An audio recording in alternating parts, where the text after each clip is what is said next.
First, on the VAT, our position is clear. We in the minority, particularly the NDs, we are a social democratic party. We believe in taxation. We believe particularly in progressive taxes. But obviously, in as much as we are the ones that introduced VAT first in this republic, we think that, one, this is not the time to increase VAT. At a time that inflation has imposed inflation tax on certain goods and services, to the extent that prices of goods and services has sometimes doubled, in some cases tripled, we believe that this is not the time to introduce VAT.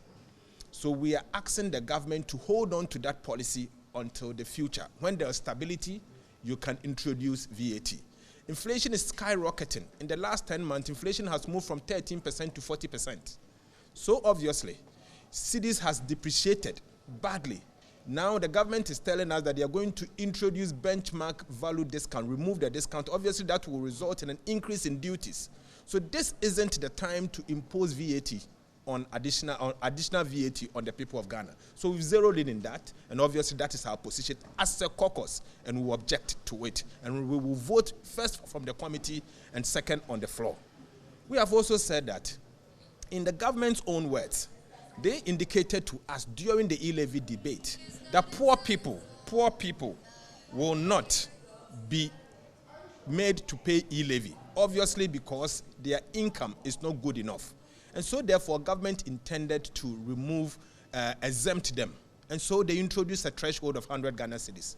But let it be noted that this 100 Ghana cedis, at the time they introduced e-levy to today, the value of the 100 cedis has been eroded because of inflation and the cedi depreciation and other things.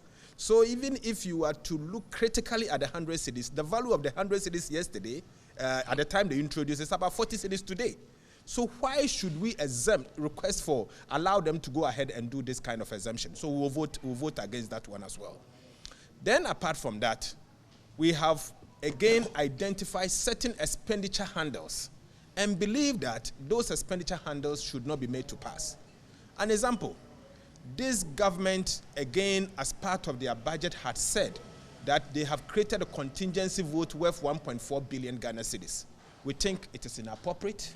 We think we should reject it, and we'll take it at the committee and deal with it and bring the report appropriately.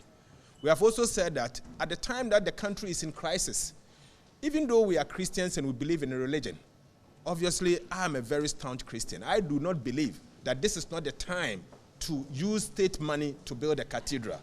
In fact, the Catholic Bishop Conference, the president of Catholic Bishop Conference has said that the National Cathedral is a misplaced priority. And so, therefore, we cannot support the building of cathedral at this point. And so the expenditure in that must also be removed. So we have a number of things that we've said we are going to oppose. Then the almighty debt restructuring.